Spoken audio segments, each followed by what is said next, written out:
Traeger sells a pellet grill called the Timberline XL for $3,800. Stainless steel accents, a built-in induction cooktop, Wi-Fi connectivity through their app, and enough cooking space to smoke a whole hog if you felt like it. Gorgeous piece of equipment on the showroom floor. Now Traeger also sells the Pro 575 for around $500. Basic black steel, smaller cooking area, no induction top. The entry-level model. What nobody at the store is going to tell you is that the auger motor feeding pellets into the fire pot on that $3,800 Timberline is functionally the same part as the one inside the $500 Pro. The hot rod igniter that lights your fire is the same. The RTD temperature probe reading your cook temperature is the same. And those three components? They're the ones that actually break. So what exactly are you paying an extra $3,000 for? I went deep on this one, pulled Traeger's SEC filings, their 10K annual report, dug through owner forums, parts catalogs, and teardown comparisons. And the picture that came together is one of the clearest cases of brand premium over engineering substance I've seen in the outdoor cooking space. Traeger was founded in Oregon in the 1980s by Joe Traeger, who invented the original wood pellet grill. For decades, it was a niche product with a cult following. Then, in 2014, a private equity firm called Trilantic Capital Partners brought in a new CEO named Jeremy Andrus. Andrus didn't come from the grill industry.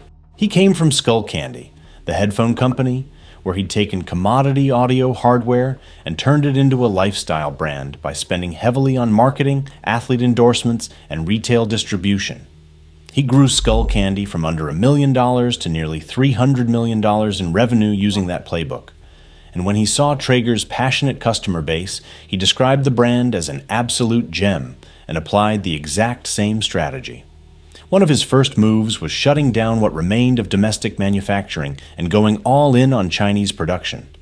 Today, every Traeger pellet grill is made in China, with their flat rock propane models made in Vietnam. And this is where the story stops being about one company and starts being about the entire pellet grill industry. Z Grills, one of Traeger's direct competitors that sells similar pellet grills for hundreds less, is owned by a company called Jiangsu's Grills Technology. They openly state on their company profile that they manufactured pellet grills for Traeger before launching their own brand in 2016. The same factory that was building Traegers started selling grills under its own name at half the price. Pit Boss, owned by the Canadian company Danson's, manufactures in similar Chinese facilities. Camp Chef does the same. When you line up the internal components of a Traeger Pro, a Pit Boss Navigator, and a Z Grills 700 series, you're looking at auger motors, igniters, and temperature probes sourced from the same industrial supply chain. In some cases, aftermarket replacement parts are cross-compatible between brands. That's not a coincidence. That's a shared bill of materials. And by the way, the relationship between Traeger and Pit Boss goes even deeper than shared suppliers.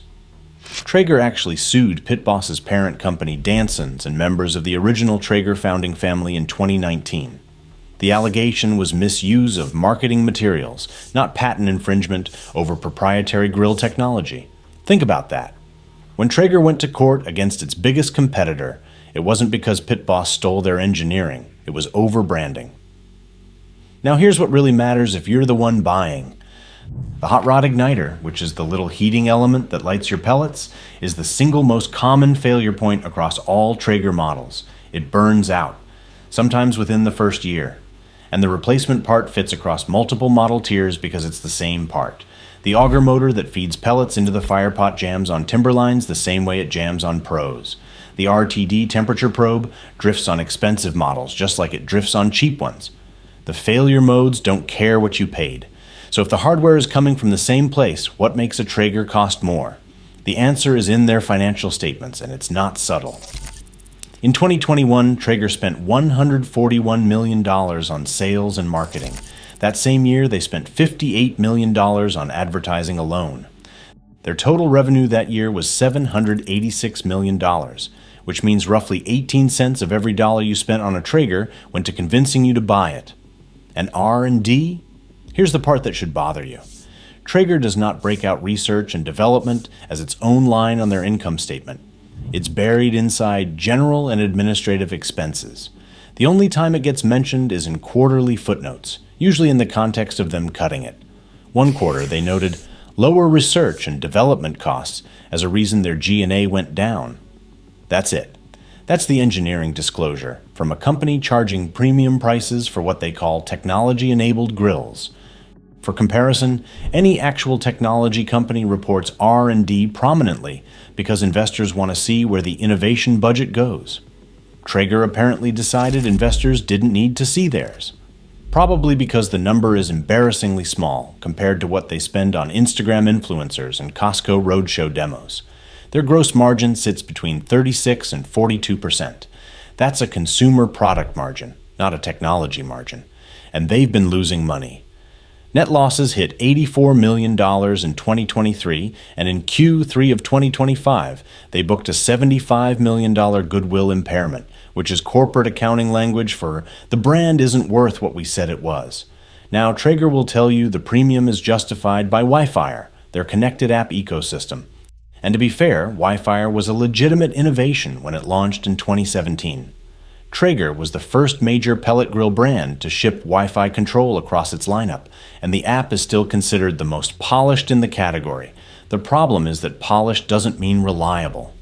The Traeger Owners Forum has a documented issue where Wi-Fi on Android devices causes the D2 controller to crash into sleep mode, mid-cook. Traeger has acknowledged this bug. Firmware updates pushed through the app have bricked connectivity on multiple models, forcing owners to factory reset their controllers or call customer service.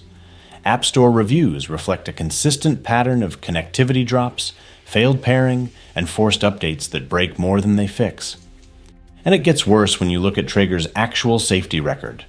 In 2018, they recalled 16,100 Scout and Ranger portable grills for a grease fire hazard.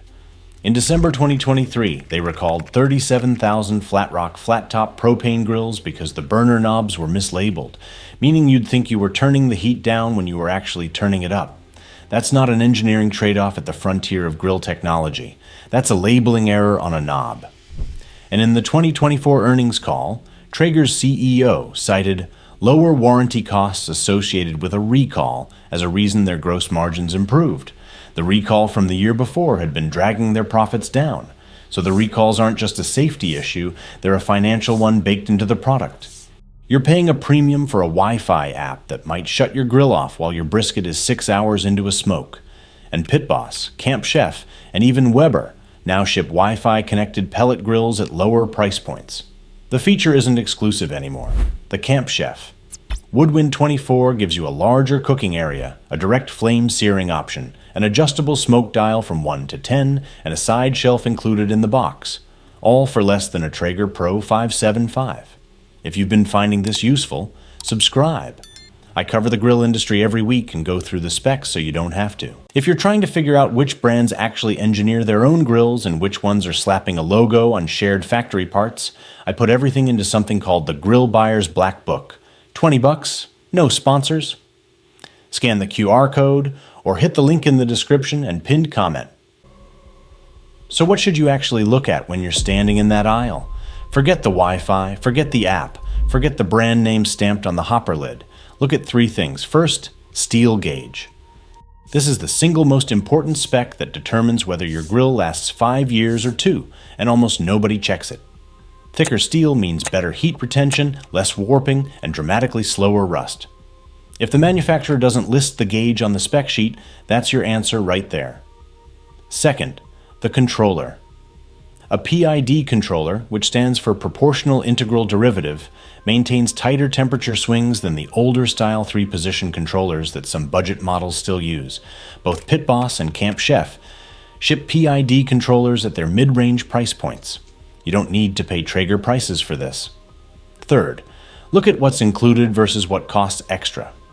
Traeger sells front shelves, drip tray liners, and upgraded grates as accessories. Camp Chef and Pit Boss include more of these components in the box at a lower sticker price. The total cost of ownership gap is even wider than the shelf price suggests. The pattern here is the same one you see in riding mowers, in power tools, and in truck accessories. A company builds or acquires a brand with genuine heritage and a loyal following. Private equity or public market pressure comes in. Manufacturing moves to the lowest cost contract producer. Marketing spend explodes. Engineering gets quietly trimmed.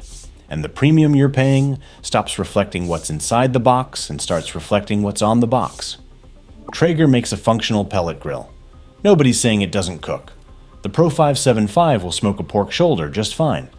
The question is whether the Ironwood at $1,400 or the Timberline at $3,800 gives you $1,400 or $3,300 worth of better engineering than the base model. Based on the parts catalogs, the SEC filings, and the owner forms, the answer is no.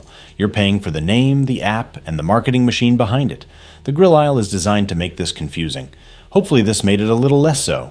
YouTube thinks you'll want to watch one of these next, and honestly, it's probably right. And if you stuck around to the end, hit subscribe. I'll keep digging into this stuff so you don't have to.